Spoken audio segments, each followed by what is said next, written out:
This is Dan Jurgens, and if you want to have a good time, keep listening to the Krypton Report. Jason J. Lewis, the voice of Superman on Justice League Action. And you're listening to the Krypton Report. Look up in the sky at the birds, the planes. The Year of Superman.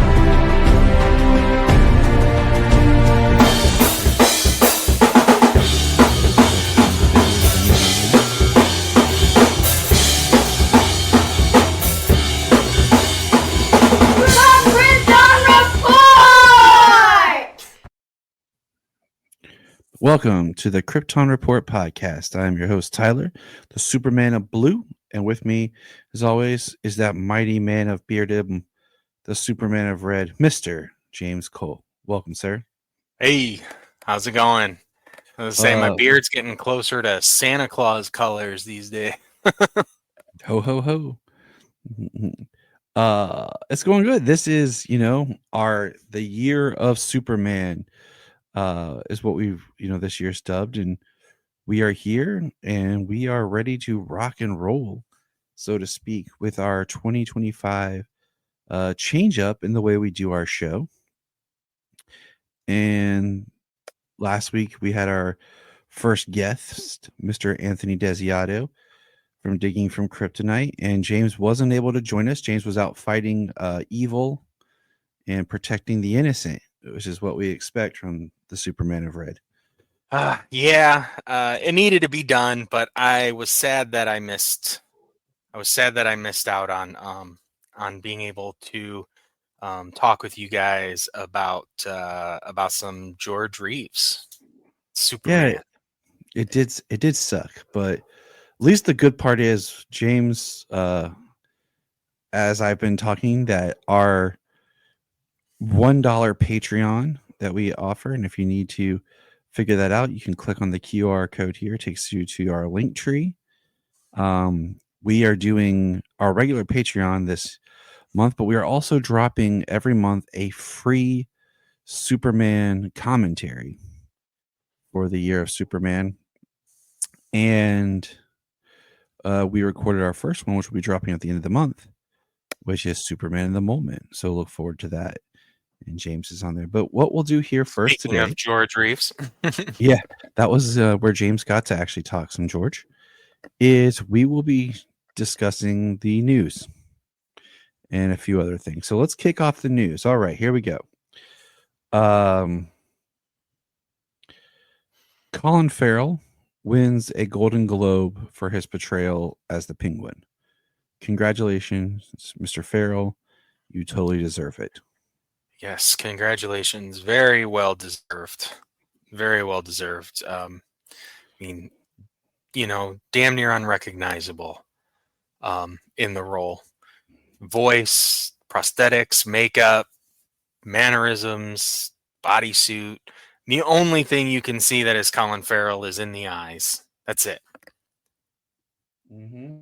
And that's only the close-up emotional bits. You know what I mean? Like when he's being like a jerk and he's, being like that Penguin, like you can't even recognize him.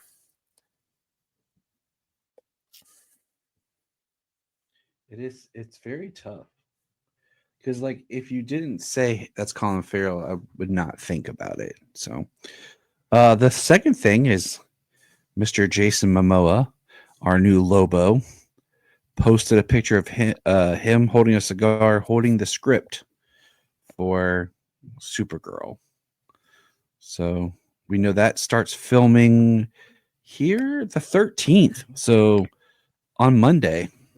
Yep. Starts filming in London on the 13th. I guess David Cornsweat's been, he was spotted in London recently.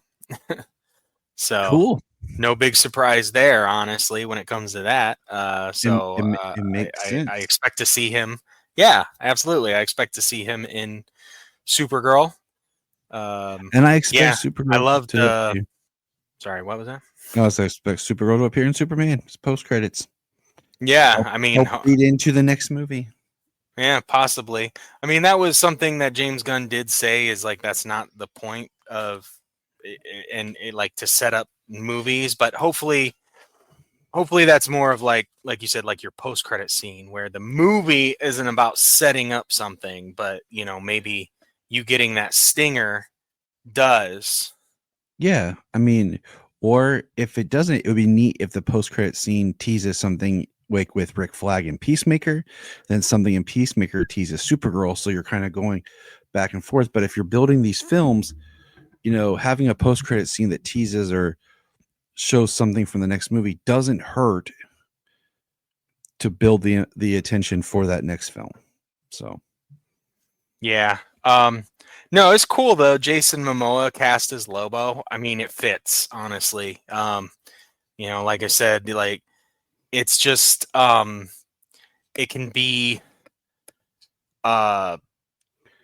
he can be himself more. You know what I mean? Like he wasn't quite himself to the 10th degree or whatever, to the nth degree when he was Arthur Curry in any version or in any film until obviously the last one, which he was injected way too much of his like own personality in there. But yeah, I liked how the picture he posted was for Lobo's eyes only on the stamped on the front of the script. yep, good, good for that. The next thing is, and I meant to drop this early, a big Christmas present that was given to me from our buddy Brian Peters was Brian watched the trailer for Superman. He wasn't going to watch the trailer, but he was like, we were sitting there talking, and it was me, his wife, Jania, and the kids, and he's like, "I'll do it. Let's do it." So we jumped up from the table, and we watched the trailer 2 or 3 times in a row. But Brian did get to watch the trailer, and he was very pleased with it. So, well, he ought to be. It was a pretty good trailer. It just makes me smile to see. Honestly, that. I feel like the Silver Age feel to the trailer is just going to like be right up his freaking alley. You know what I mean? Like,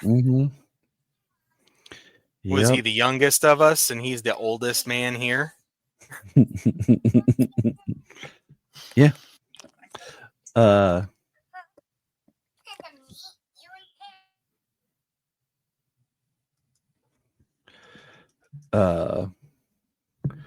Sorry, just got a message while we're sitting here doing this live. That's why I don't record live. The next thing is the DC Showcase has its own podcast that I was really excited for. And there are a few episodes in because of Creature Commandos and everything. And I like the idea of DC Studios Showcase having its own podcast. But I'm not really a fan of the hosts. I think you need, like, you don't always need hosts that are complete. You need a host that's like knowledgeable and then a host that's like learning, but they all seem like they don't know anything. And it just doesn't feel like you have DC fans. Like you could find a DC fan to host this type of podcast. I mean, I think back when they used to have the good old days when we had the DC All Access show, on YouTube. Jason Inman and Tiffany Smith. Tiffany, yeah. Like, I mean, how great would that be to have her host, this type of a podcast where she actually is a fan and has knowledge in Jason as well compared to what's going on. And it just makes me not enjoy what should be a riveting official podcast from DC Studios. I mean, the best part about the most recent episode they had Sean Gunn on there doing an interview, and that's what I should be excited about is this being an official podcast that we're going to get these type of interviews. So yeah, the two hosts definitely are not longtime DC fans. The girl specifies being a little bit more of a DC fan than the gentleman on there. He does. He's just an entertainment writer. That's all he is. And then I haven't listened to the Sean Gunn episode, but I did listen to the one previously before that when they were talking about the Superman trailer, and they did have somebody on there who was a knowledgeable comic book person, but I couldn't tell you the name of that person, and I mean exactly like you said, it's not as riveting as you would think. Like you said, like you would want it to be. Like this is supposed to be the official DC podcast, but it's not like it's basically at this point it seems like it's just going to be an interview show to talk about the new things coming, which could be cool. I mean, which could be cool if you felt like they actually knew what they were talking about. But all right, the next quick thing I meant to bring this up before was the Christopher Reeve McFarlane has dropped. And I got thinking as I prepare my McFarlane shelves, like I have a whole shelf dedicated to my McFarlanes from like the movies, right? And then I have one that's like all the Batman from the Batman movies. And then I have a shelf that is all the Batman villains. And then I was like, okay, there's only been 3, but it's kind of technically 2 movie Superman McFarlanes. That's, we had the Henry Cavill from Zack Snyder's Justice League. Then we had the Henry Cavill blue and red, which is kind of just a repaint from Justice League. I do have the black and the blue and red. Yeah, so do I. And now the Christopher Reeve. And that's it. Like, we don't have even any Superman villains yet that are from the movies, okay? Because they didn't do a Zod or a Faora for the Flash.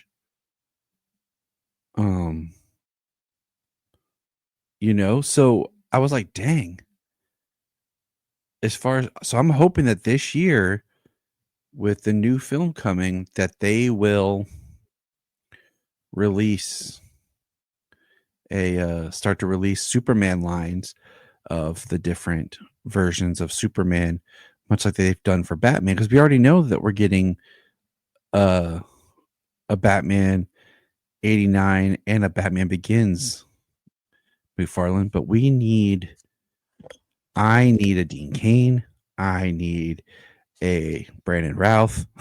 Tyler Eklund. Yes, I definitely need him. I mean, he could have his whole line with all the different suits that he had. And of course, we know we're going to get a David Cornsweet. That's not a problem. Can't wait to get that one. Yeah, I'll definitely look forward to getting that one too. I'll have that'd be a very different one on the shelf, really. You know what I mean? Standing all next to all the ones that have like a more traditional looking suit. but when you start putting them like they said, the movie ones together, you're like, oh, cool. But I might end up buying 2 Cornsweets. Put one in my office. Well, you're talking about the Batman ones. I mean, they did a Dark Knight line. They did a Batman Forever line. They did a Batman and Robin line. They did Keaton from The Flash. They did an 89 Batmobile, an 89 Batwing. I mean, they've done Batman for Justice League. They did. And then how many? Batman from BVS.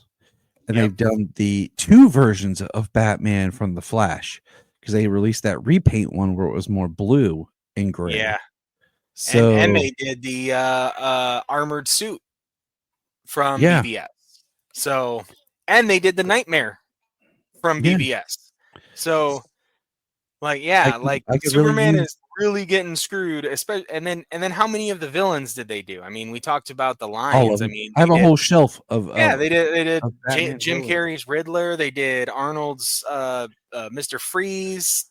Which was a Build-A-Figure, but now they're releasing it as its own figure too, but in different. So yeah, I just need more movie, because those have been my big McFarlanes, have been like screen appearances. Yeah, but exactly, like villains. How many Superman villains do we actually have in a McFarlane line?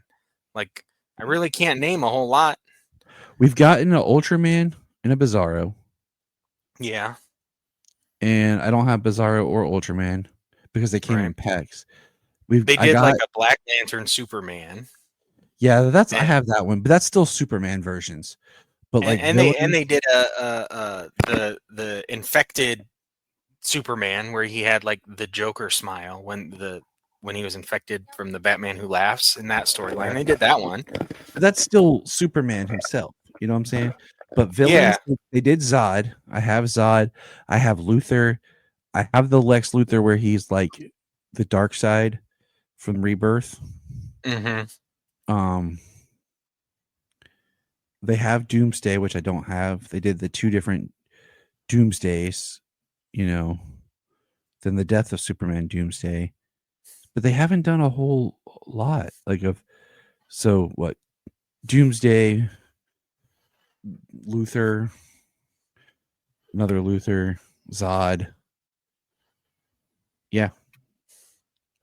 I mean, there's a lot of Superman villains out there, you know. I mean, They did a Brainiac, but it was a page puncher, which are sometimes hit or miss. I was And I gonna think say that one wasn't Injustice- really good, wasn't it? That was no, that ugly looking one. the page punchers have been ugly as crap. Like the Cyborg Superman they did was not that good either. If we're Well, talking the good, Cyborg Superman they did too was also the New 52. It was the Zor-El Cyborg Superman.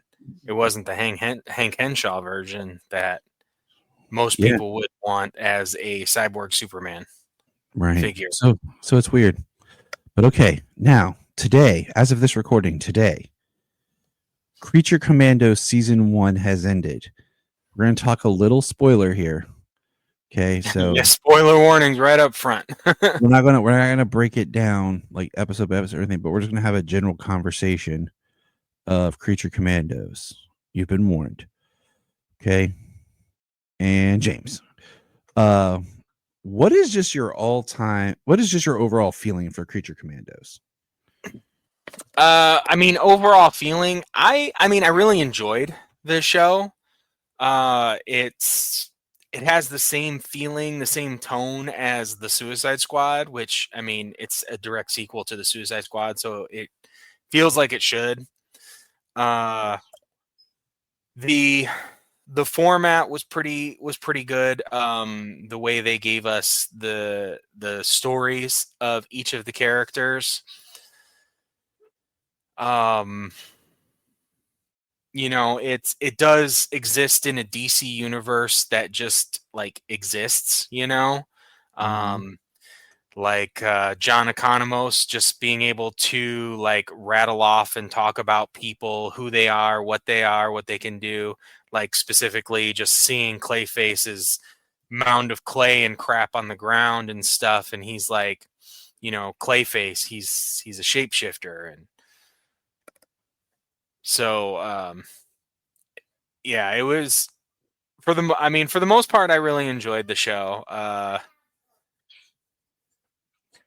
I've always been a fan of James Gunn and his like sensibilities, his off the wall comedy, things like that.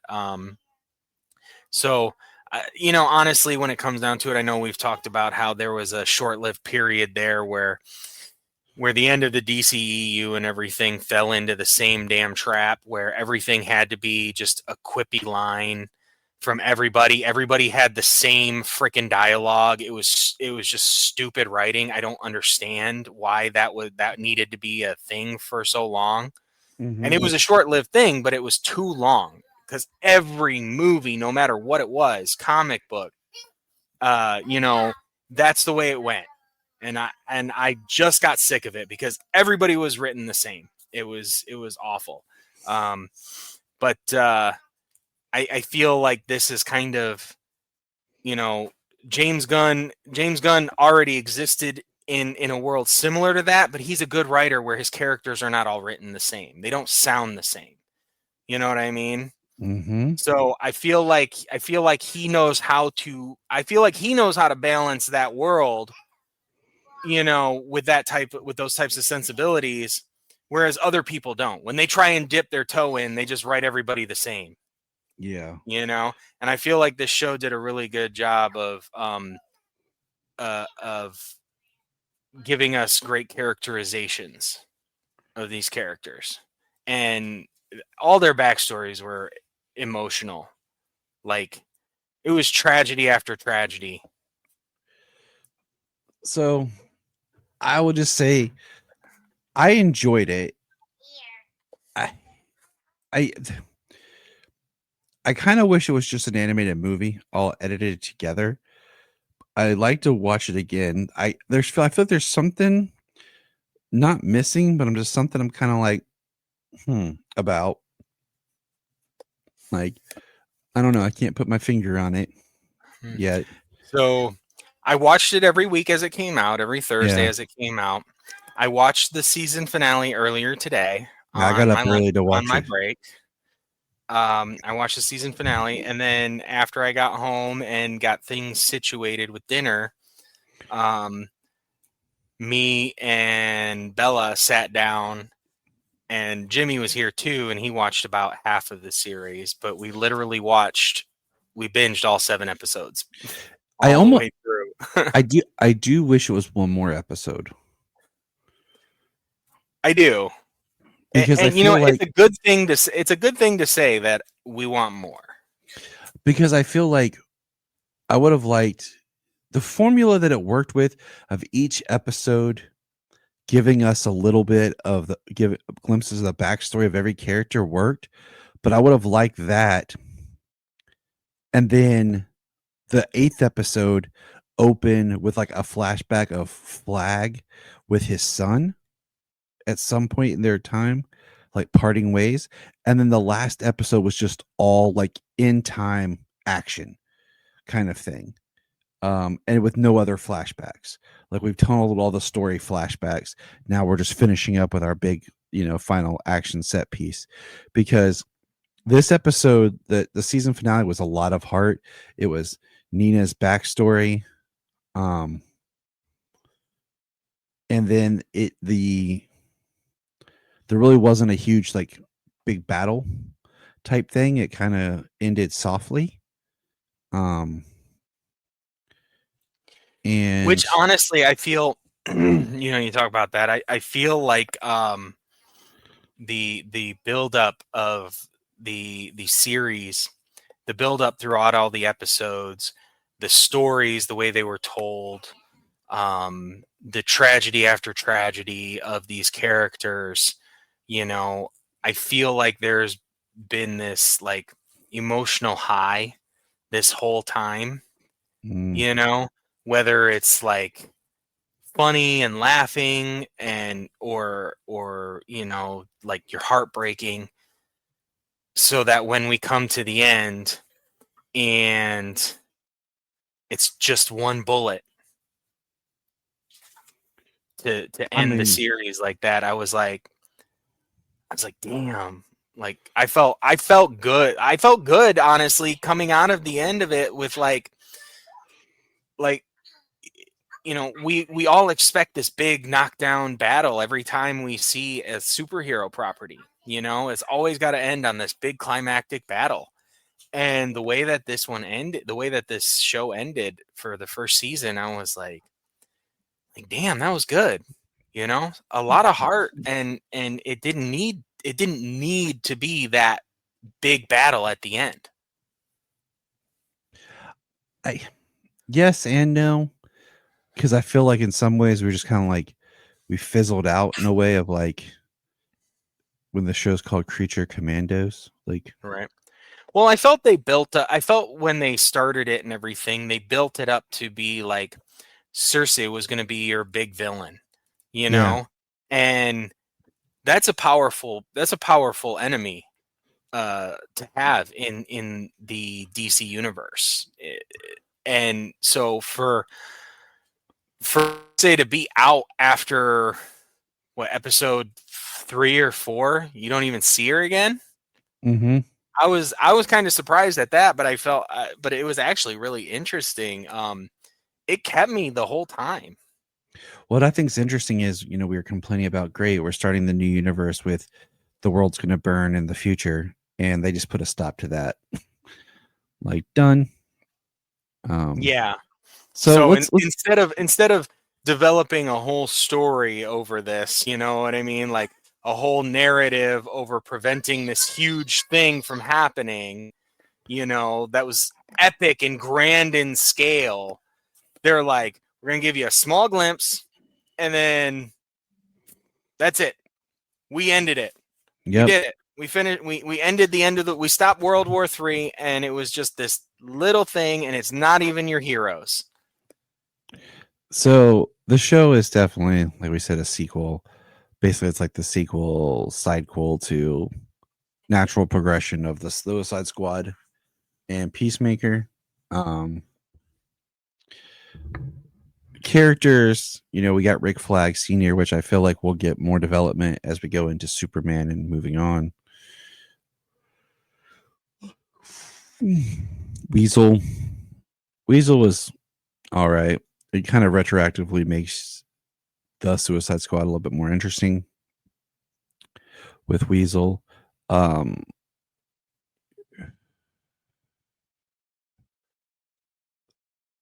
is your favorite character? My favorite character. Oof. So that's it's kind of tough to narrow it down to exactly just one. Is this okay? Is she being too loud? Oh, what's going on with my favorite Allura? She ripped a book and she was told she can't do that, and so now she's upset. Yeah. But I just want to make sure she's not too loud. I mean, really, honestly, it's hard to narrow it down because I like them all for different reasons in different areas. But I would have to say my two favorite characters in the show would be G.I. Robot and Nina. Okay. My favorite character would be the Bride. And she is extremely intriguing. Because I have the love for the classic monsters and everything. Right. I kind of felt disappointed by Eric Frankenstein. That was not a characterization I was expecting. He is a piece of crap. Yeah, like he's definitely been James Gunnified.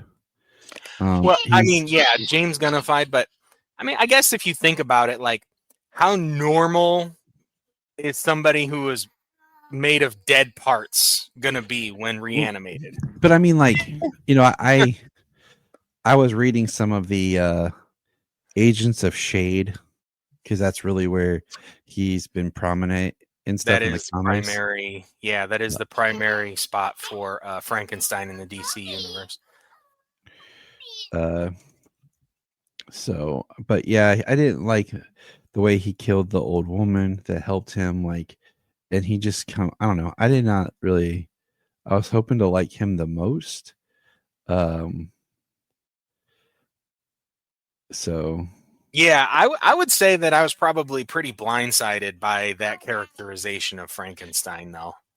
I think that's why they gave him more of the Eric Frankenstein, because I'm looking here. I don't think he has the name of Eric in the comics. He's just Frankenstein.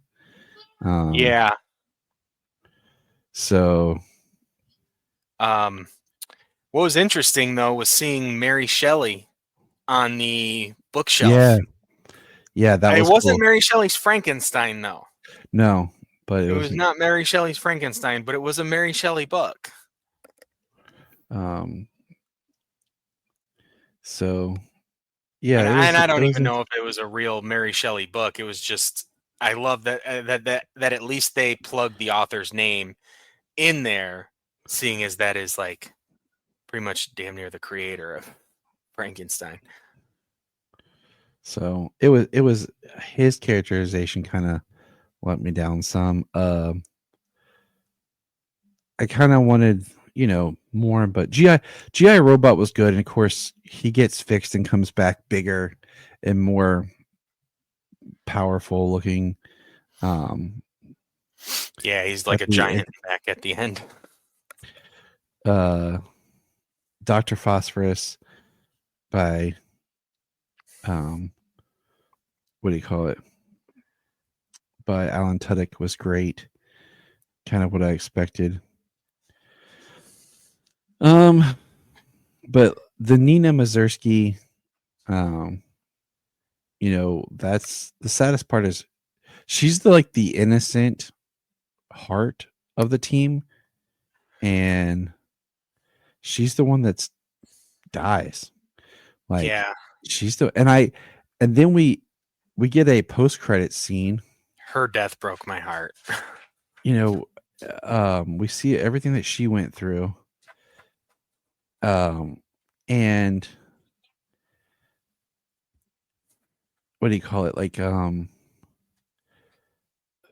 I just was, I don't know, the post credit scene was just Eric Frankenstein still alive, basically, after the bride shot him and took him out at the beginning of the episode.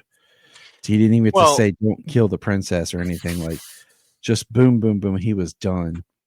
yeah, And he then said Rick Flag, and then she just kept shooting him. She said, "Take it to hell," and shot him in the head.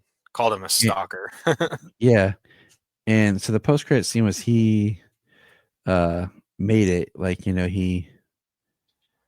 he's still alive, so great. But yeah, I thought that maybe we would get something Yeah. with The Nina. post-credit And scene, besides showing that Frankenstein was still alive, was terrible. yes, it was So, but disappointing. in my opinion, that's one of those things that's 100% James Gunn, and it's that's one of those things that somebody might find hilarious, and others are just going to be like, "That was terrible." That's like ending the Flash with his damn tooth falling out Yeah.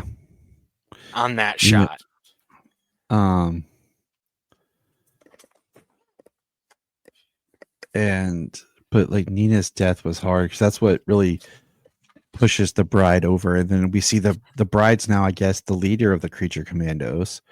Flag's in the hospital, and we get some new commandos, which would be the vampire Nosfer. It's not Nosferatu, but it's something close to that. And then the Pharaoh one, the mummy one. But yeah, I enjoyed it. I guess I just wanted to like it more. I wanted to be more about the creatures. But the thing was, for the most part, the bride was a creature, Weasel's a creature, Phosphorus was a human turned into what he was. Nina was a human turned into what she was, and Well, the thing that I don't get specifically like for Weasel is what you can find online, because because I believe he's a character basically created for the movies and the show and everything now this version, is yeah, well it and so I don't really know that much about the character, any version of the character, but I guess in the Suicide Squad, in like a quick, I don't know, glimpse of the dossier or something, if you freeze frame it, you can get some information on him. So like he has a name, and he used to be a human, but they don't know how he became this weasel creature. Um, so if that's the case, and he's got this lawyer and stuff, like, is he literally just being held basically illegally? You know what I mean? I think Being that's held what the lawyers illegally, kind of. not yeah, he doesn't have, like, they know his name, they knew who he used to be. She doesn't know his name, his lawyer doesn't know his name. How can she help him if they're keeping his identity and everything under wraps? Like, in my opinion, that's just like one of those other things where Amanda Waller is just a piece of crap. Yeah. So, but yeah, it was interesting. I didn't hate it. I liked it. I just really wanted to like it more. Right. And I think I that's think Yeah, I think because I had kind of a pretty low expectation of it to begin with. Wasn't sure like what to expect, or um I mean, yeah, I would have preferred like more of the monsters, more of the creatures. I feel like the format, giving the history of each one for the episodes 2 through 7, really. Yeah. Like I thought that was pretty cool. I guess it just exceeded my low expectations. Not sure even what to expect from the show, so I Yeah. feel like it was pretty good, but if you're not a fan of James Gunn or you're not a fan of the Suicide Squad, you might not like it. Yeah. I mean that's fair. And King Shark's now part of the Creature Commandos. Oh yeah, Nanaue was there at the end. Yeah. And I wanted to I watched it the second time. I didn't get a chance to check on it and find out if they're still having Sly Stallone do the voice. No, it's Didn't Diedrich quite Bader. sound like him.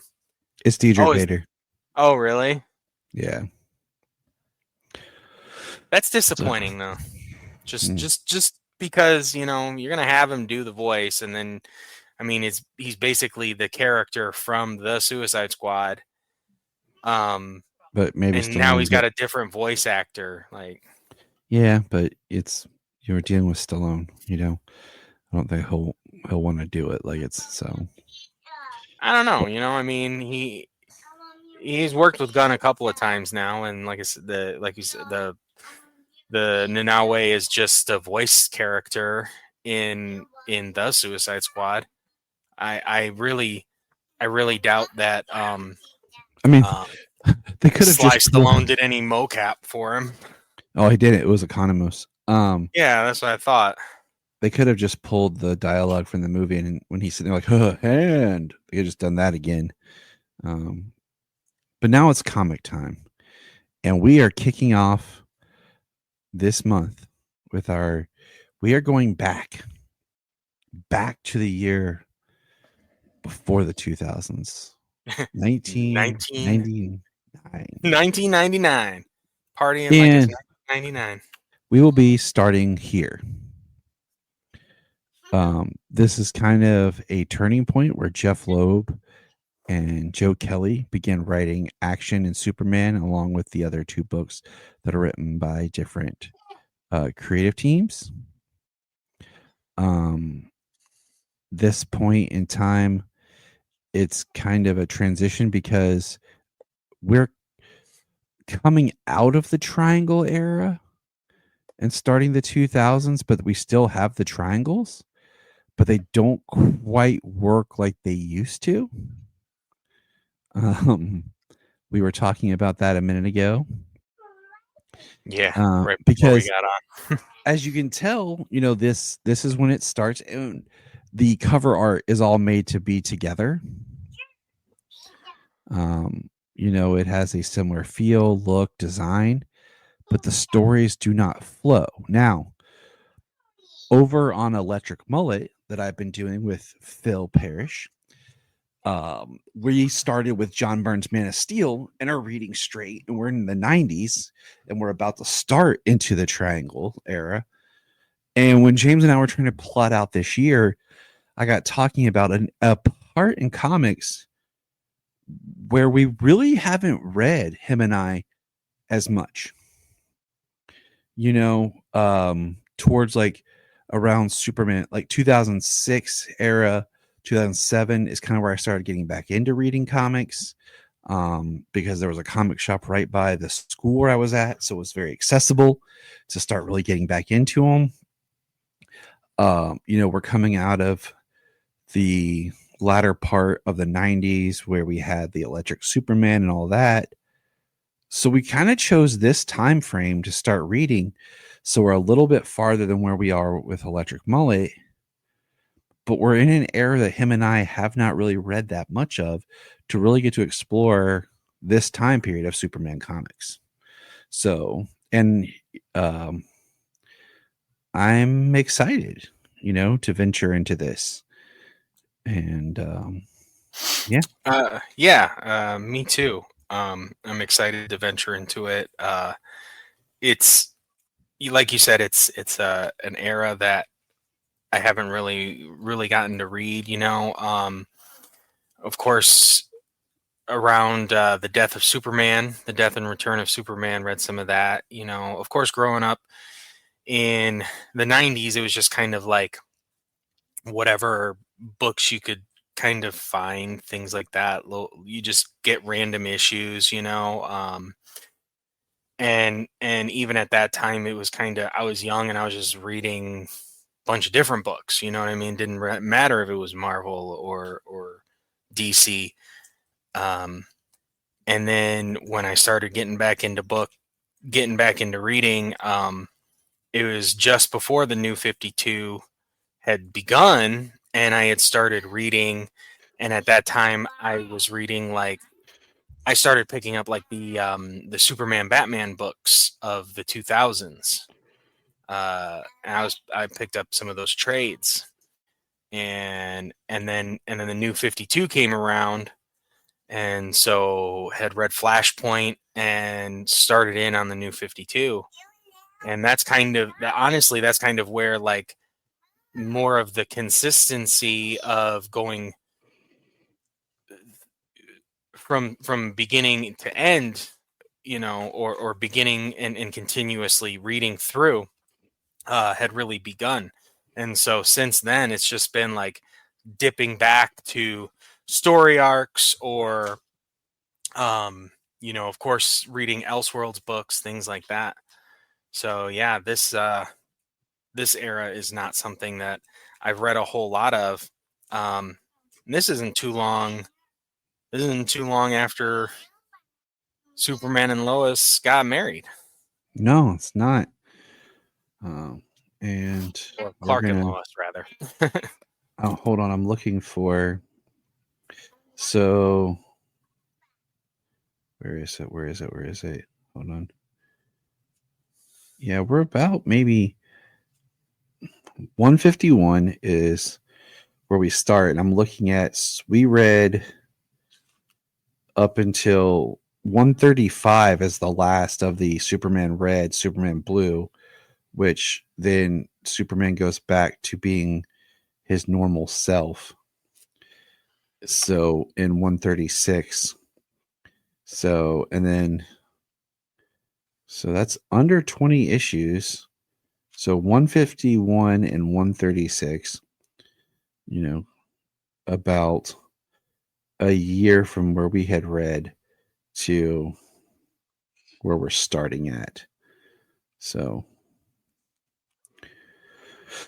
but yeah, we're starting here based, like I said, because of just it's a good starting point, and with the creative team at the end of the year and everything. So Superman number 151 was written by Jeff Loeb. You know that guy.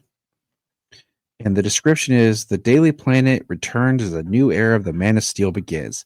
Faster than a speeding bullet, Superman for All Seasons writer Jeff Loeb joins artists Mike McConaughey and Mario Alquisa for back-to-backs issues that reveal the shocking reason Lex Luthor has given the planet back to Perry White, plus what villain's son is heading to Earth for a collision with the Man of Steel. So, there we go. All right. This issue, James, starts off with Superman returning the top of the Daily Planet, and all the staff is coming back because Lex sold the planet back to Perry White. And it feels kind of a catch you up issue, as we have Lois narrating through the issue about what's going on and headlines and the history and the wedding that she had. And it's a nice kind of welcome back Superman issue that ends with the arrival of Mongol's son, also known as Mongol, and a nice little reveal by Lois Lane. What'd you think? Yeah, that it was a pretty good book. The twist at the end, for sure. I was like, oh, okay. Yeah, we'll get there. We'll reveal it. Don't worry.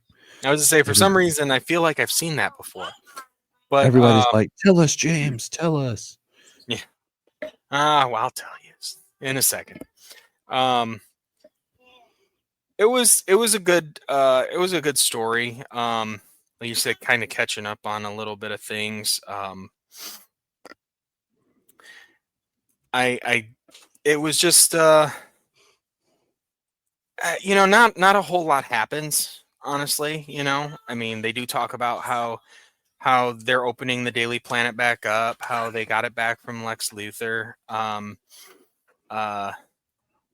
Clark flies home to Smallville to see his parents and talk to them face to face, and then we get the son of Mongol crashing into Metropolis.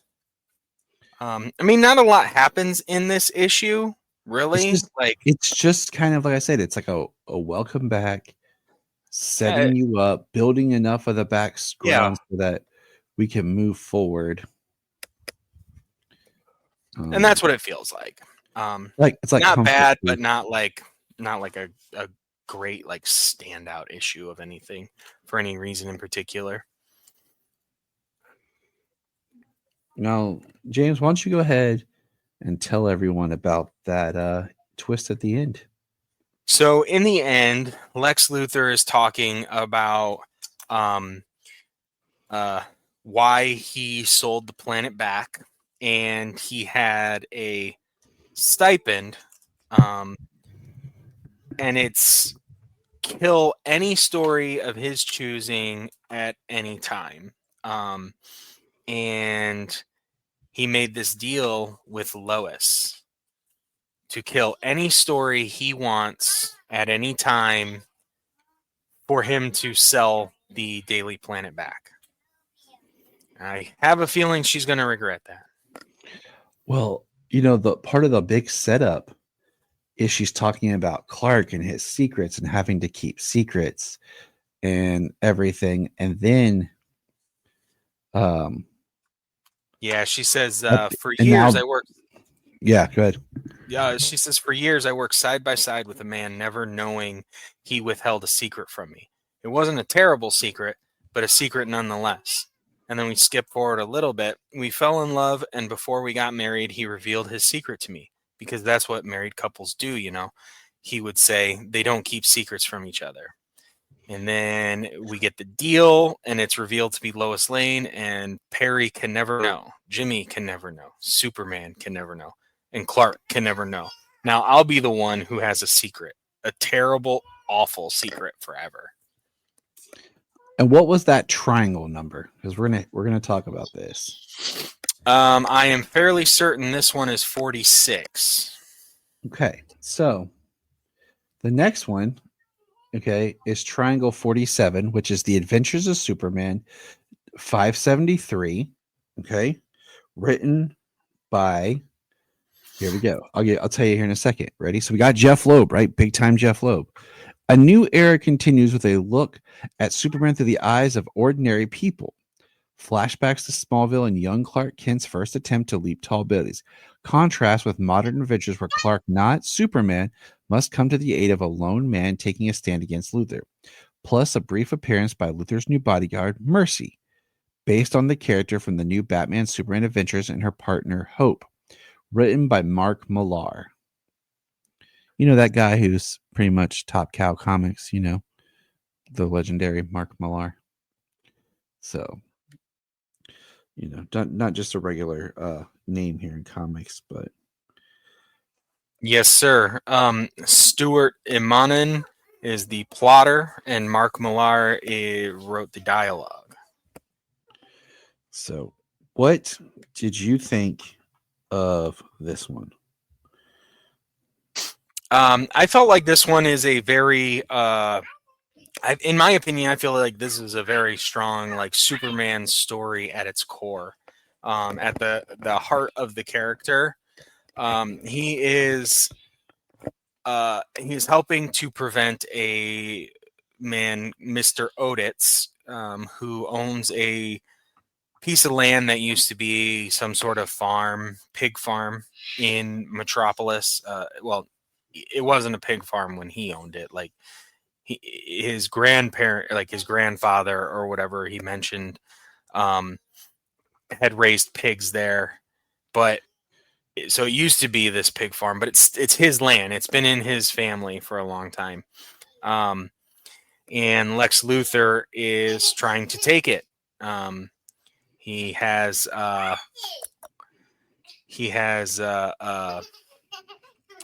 expropriation order, basically trying to evict this man by 6 p.m. Friday to bulldoze his land, because this is where he's building the new LexCorp Tower or Luthor Corp Tower, whichever one it is at this time. Yeah, it gets confusing. We do get Mercy, and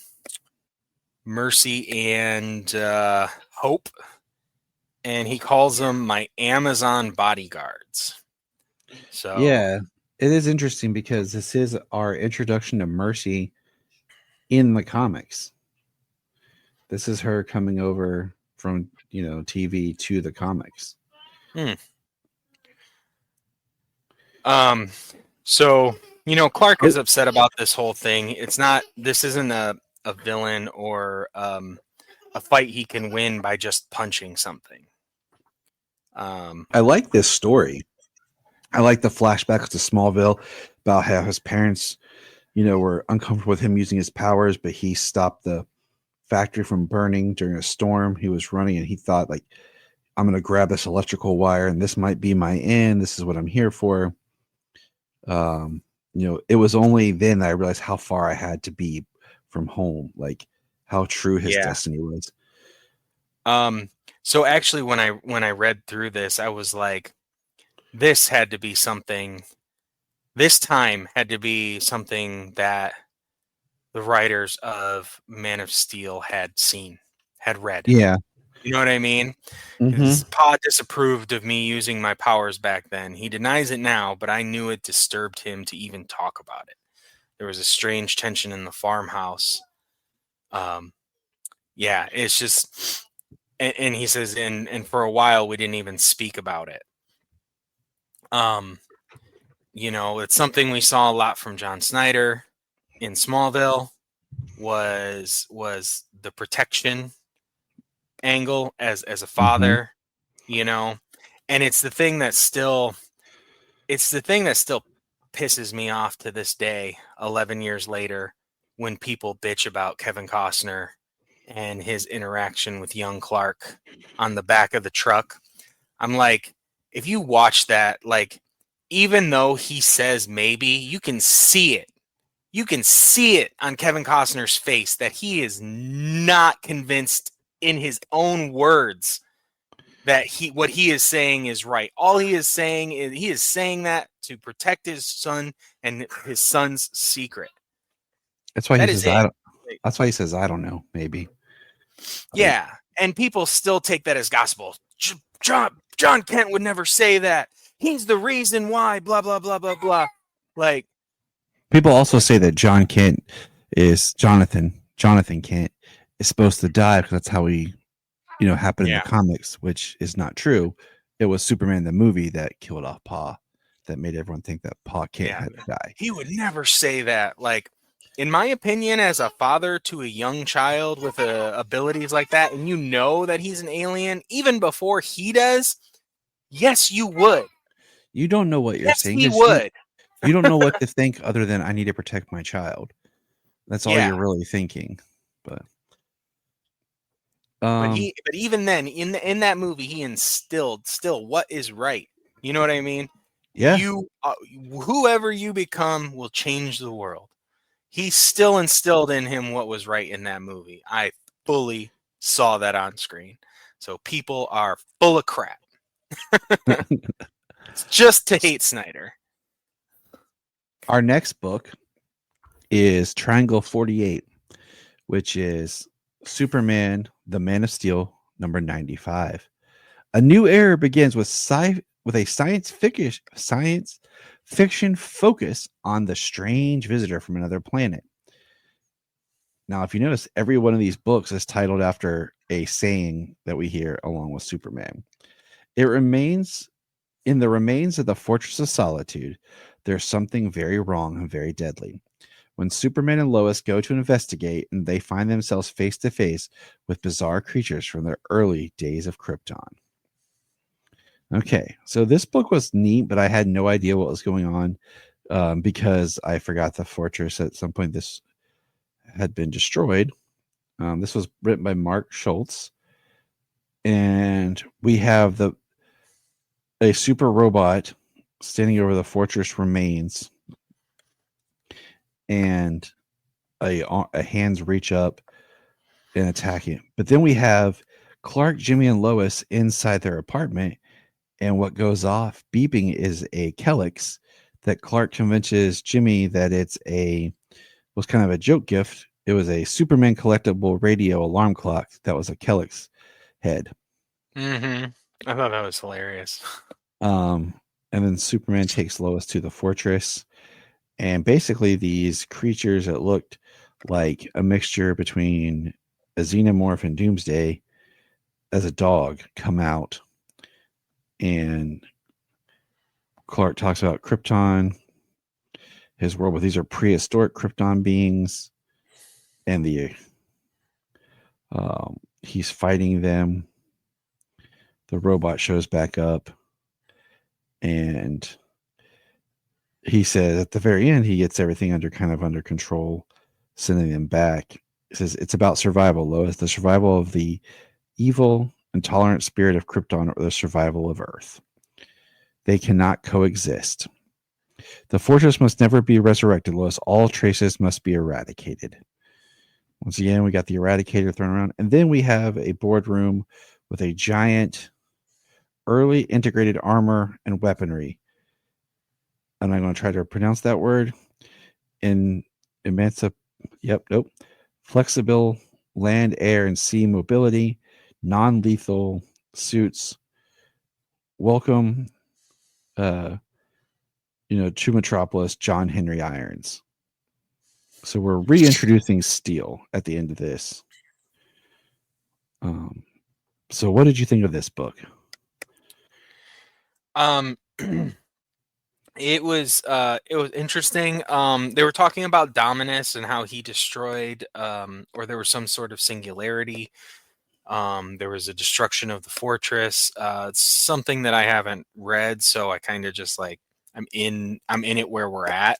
Mm-hmm. The creatures that do come out, he does say that they come from like the birthing matrix, the Eradicator, somehow trying to bring Krypton back on Earth. They do remind me of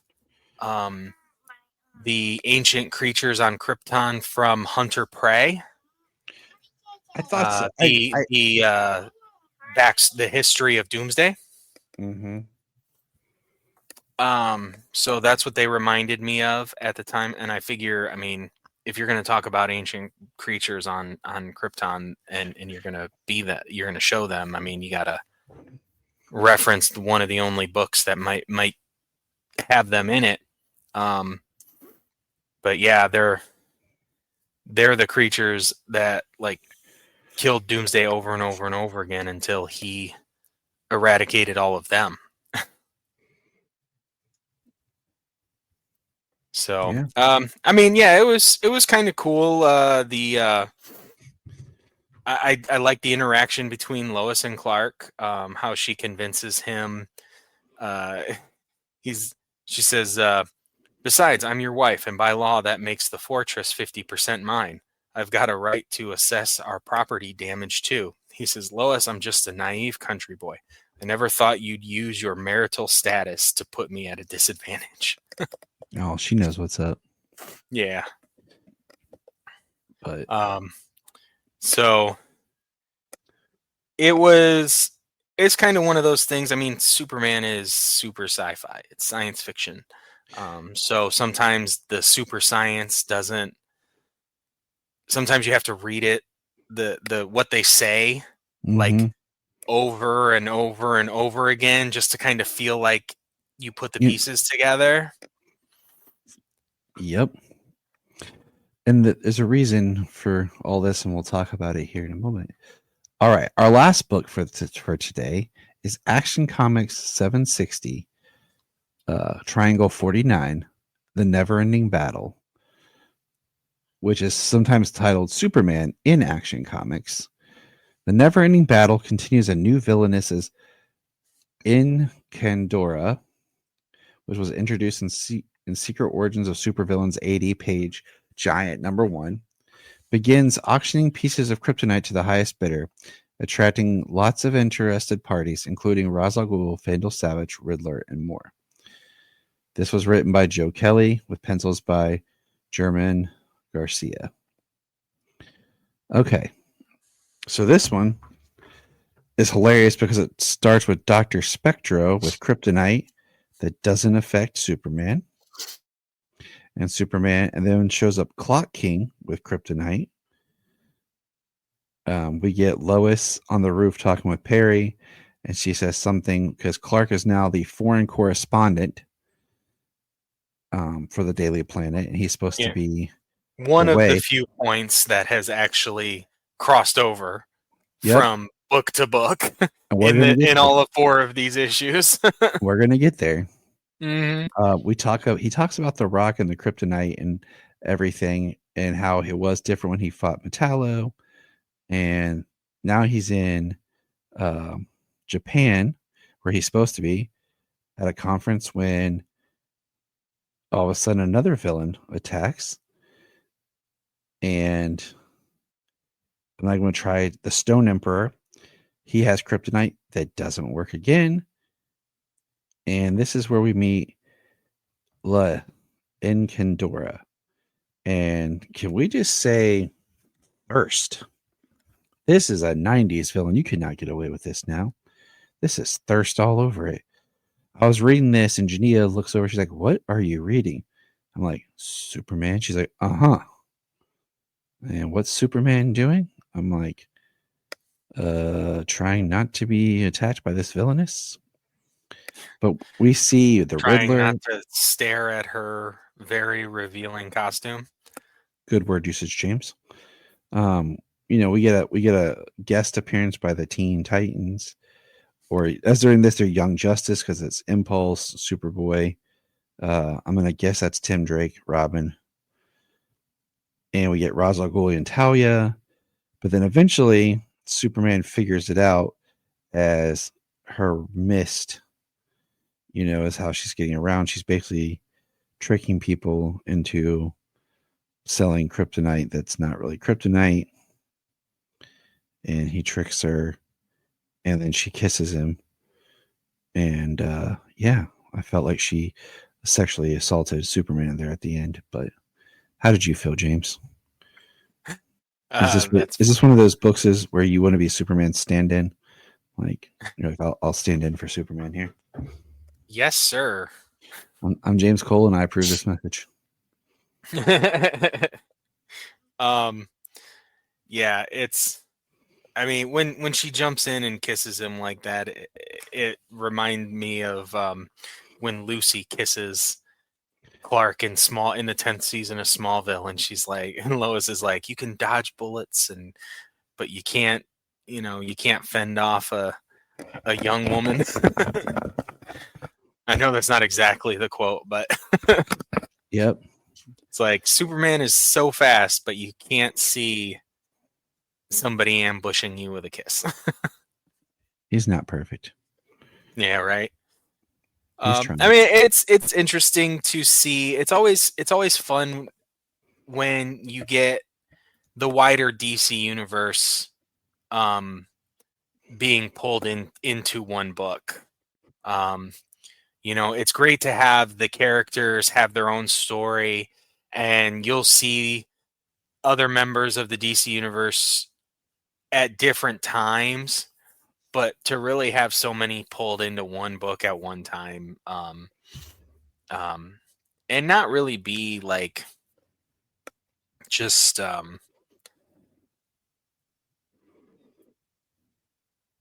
like overcrowded and like no reason for them to be there. I mean, there is a reason with the false kryptonite and all that type of stuff. So it was a fun read. It was different.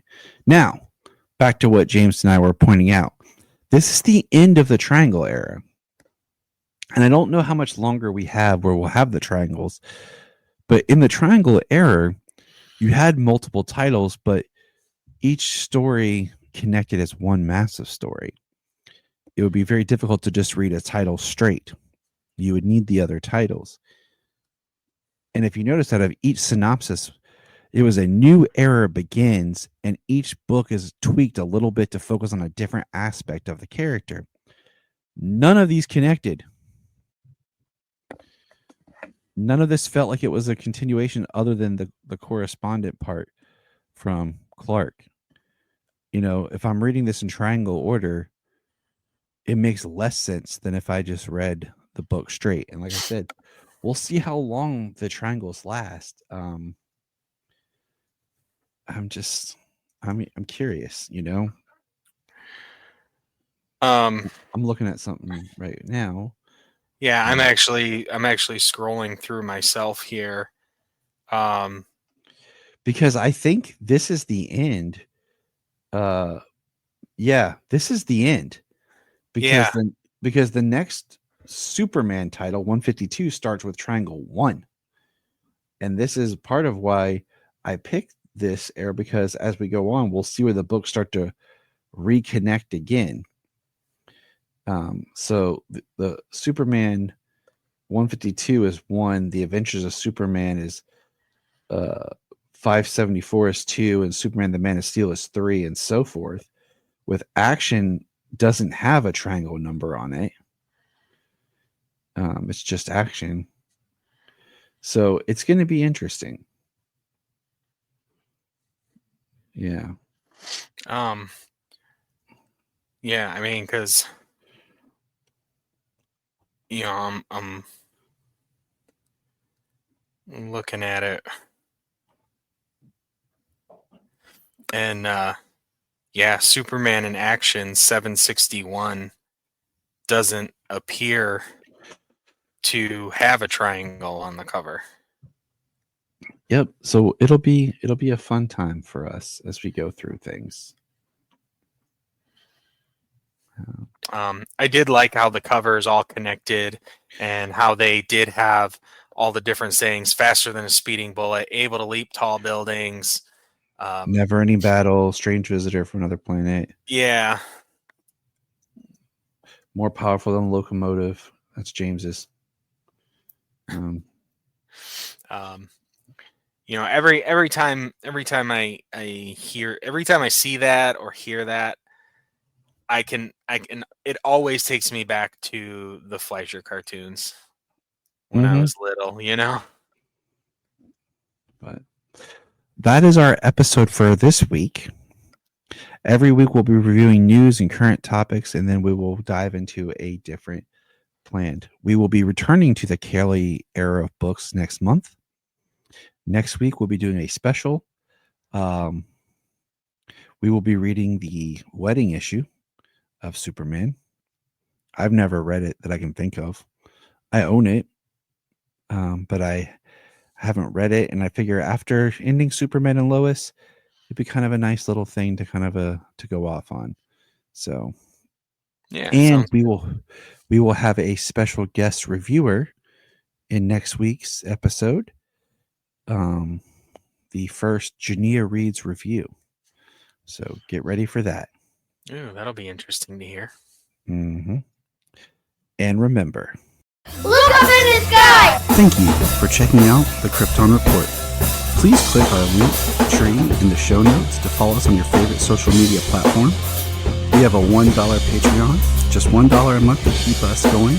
And in return, you get exclusive shows and specials. If you want to join us on an episode, send us an email or a message. I am Brian Peters, the creator and host of Gravely Amusing. For the past 30 years, I've studied the history of gods and monsters in pop culture and our world. As a student of theology and history, I've tried to understand evil and its impact on us. As a writer, I've tried to share this knowledge. As a comedian, I've tried to make people laugh as I do it. But as a man-child, I'm still that scared 7-year-old boy. Join me as I share the history of horror and sci-fi, discuss classic and modern pop culture, and share a creepy story or two. This podcast may scare you, it may horrify you, or it may leave you gravely amused. Listen to Gravely Amusing on Apple Podcasts, Spotify, iHeartRadio, and wherever podcasts are found. Follow us on Twitter at gravely_amusing or on TikTok at gravely amusing. Look up in the sky.